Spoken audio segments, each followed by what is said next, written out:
Hello again, everyone. Edwin Learnard back once again. In this YouTube astrological segment, I'm going to be giving an early preview of the full moon in Aquarius. It's going to take place on August 15th, 2019. Now, I'm going to give a little overview and rundown of it for people that may not know about this. Now, full moon in general astrology can be a time where one becomes really rather tired, full, exasperated at something or somebody when they just had enough of it. I mean, being an Aquarius, this could be over perhaps some idiosyncratic, bizarre, eccentric, unusual, very unpredictable behavior. Some cases it might even be some kind of iconoclastic behavior of someone has really just reached their point of no return over.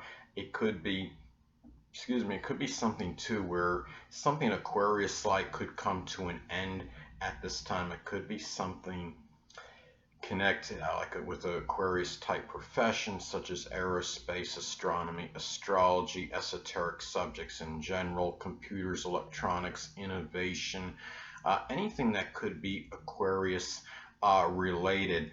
And the thing about this too is when you look at this energy, I mean, when you're talking about full moons in astrology, it could be about where one becomes where we're expressing this very uninhibited, unrestrained emotional energy that will be unleashed. And given that it's in Aquarius, it could be very sporadic and erratic energy, very unpredictable. And had a friend of mine that has his moon in Aquarius was born on a full moon lunar eclipse, actually. I can remember one time when he just, it was like his emotions looked like they were just on some random generator. He went ballistic one time and knocked a remote off a sofa, remote control off a sofa, and just the arms, just going wherever, going haywire. And I mean, that's the kind of energy you may expect at this time. There's also, I believe there can be a greater propensity for accidents when you're talking about full moon astrology. Being Aquarius, it could be very unusual ones. It could be like you have a car going in one direction in the opposite direction on a lane and coming into somebody. Just things that are very bizarre, freakish, and outlandish. Somebody going driving, like maybe with three wheels actually working and causing some kind of wreck because of this. It's just going to be very, I could see very bizarre type of accidents at this time.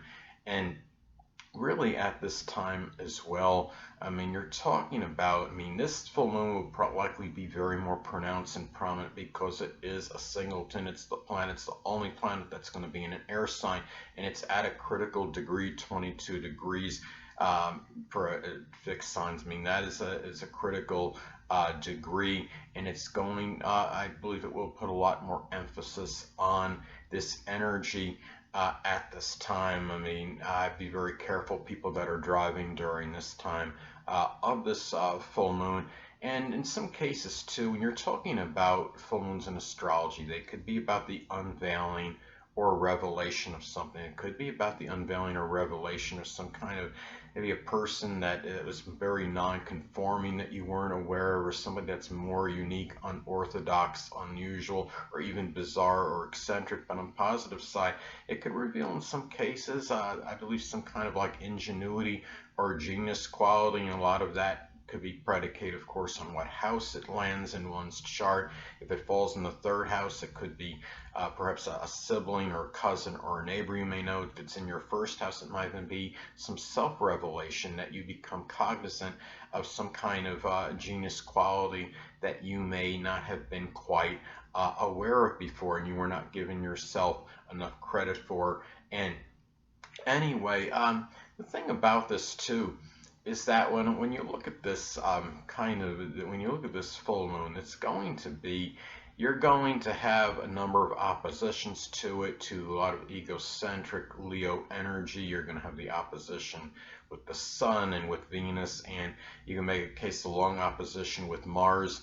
This is going to be where you're going to have, of course, I mean, a full moon is always going to be opposite the Sun, but given that it's going to be opposite Venus and opposite Mars, of course, you're going to have more tension. It's more adversarial, and it's going to be, at the same time, I mean, people can be conflicted between really wanting to go. I mean, the moon in Aquarius, full moon in Aquarius can be a very strong, powerful emotional need to really to want their freedom, their independence, to do something unorthodox out of the box. But when you have the sun in Leo, that's a little bit more dogmatic, and it's a little bit more where, okay, this is the way you do things. There's no other way you're going to do it. This is it. So this is where you're going to have that conflicting energy. And you're also given that you're going to have the opposition to Venus in Leo. This could be a time where many may want to break free, and it doesn't necessarily exclude relationships. The full moon Aquarius could give that very strong, powerful emotional need for freedom to extricate themselves from situations that may even be confining. But you're going to have this Venus and Leo energy opposing it, where you really, at the same time, many are still going to want to love very demonstratively. So there's going to be a very strong opposition as far as that goes. At the same time, too, when you're talking about full moon energy, I mean, you're talking about, I mean, this is, again, it's very, very powerful emotion leads. The full moon, I mean, you're talking about when your full moon in astrology could be very public. This could be a time where people come out with things. It could be people coming out with some innovative idea, a new electronic product, could be some brand new innovative household robot, anything that could be Aquarius related. I'm not saying there's going to be, the development of a bionic man or anything like that, but you're talking about very, I mean, it could be very innovative energy and innovative prowess at this time. Now, another thing that people aren't, some people may not be aware of, they're not seeing that significant, that Juno, I mean, when you're talking about full moons in astrology, other energy could be very strongly intensified and amplified. You're going to have that strong Leo energy, and it's also going to include Juno in Leo at this time. And the Juno in Leo is going to be, I mean, it may be around 26 degrees. You want to check on that to make sure on that, but it's going to be 26 I believe around 26 degrees in Leo, which is not far from the Venus in Leo. And this could really be a time where people might be, there might be more proliferation of marriage proposals at this time that could be very dramatic, and people expressing their love very demonstratively and passionately at this time. And it might be done in a very flamboyant way, such as like skywriting or going to a sports venue where people will announce their marriage on the scoreboard to somebody, or make the proposal there in some dramatic way that could be very attention seeking. And then coupled, of course, with that full moon in Aquarius, this could bring, full moon in Aquarius even by itself could bring some kind of energy that comes out that's very unpredictable and unanticipated. This can likely be a marriage proposals at this time that might be ones that are really going to catch people off guard. It could be very spontaneous energy at this time.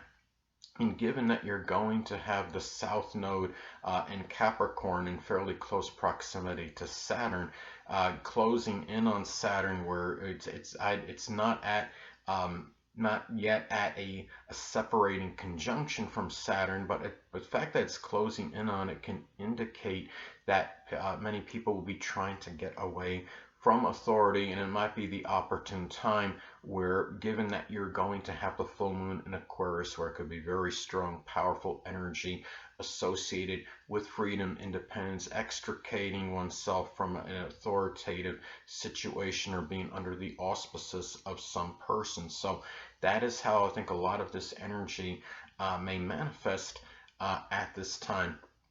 And really, and the thing about, I mean, this too is, again, given that it's going to be at 22, it's going to be at 22 degrees, a critical degree, and it's also going to be a singleton planet. It's going to be the only planet in air at this time, and it's going to be more pronounced and accentuated, more so than other full moons, I believe, because of that. There's going to be a lot of energy in this, and it could be very wild, erratic, and chaotic emotions coming out full throttle at this time. And people might become tired and really exasperated at their freedom inhibited, and really letting people become aware and cognizant of this at this time. So those are some ways that this can go down. And also too, you're talking about full moons in astrology, they could be the culmination, completion, or endings of things. It could be something where you might have an ending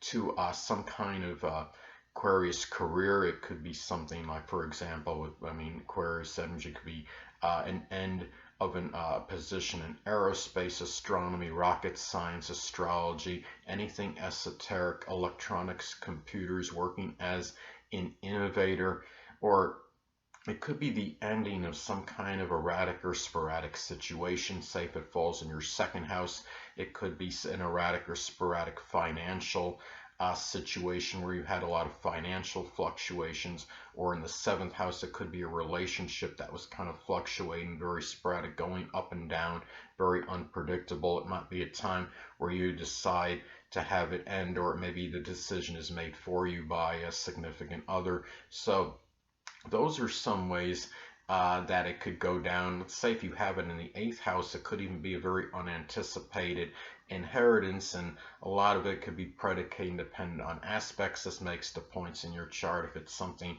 where it hit or it makes a sextile or trine, say, to your natal Jupiter or Venus, it could really be auspicious for that. And if it's something where it makes an adverse aspect to your natal Saturn in that example, it could be something where maybe you got less than you really anticipated, as Saturn can be about restriction and limitation. So anyway, people, that will conclude this YouTube astrological segment for my early preview of the August 2019 full moon in Aquarius. Stay tuned next time, where I'm going to be continuing my monthly horoscope segment series. Two things I want to get with you on before I head out. Firstly, the stars may impel but do not compel. And secondly, never isolate any single astrological element, aspect, planetary placement, position, configuration, influence, or what have you. Make an analysis of a person, astrologically speaking, based on this alone, because astrologically speaking, the person is the sum of all their components in their natal chart, and not just one. Until next time, people, stay well.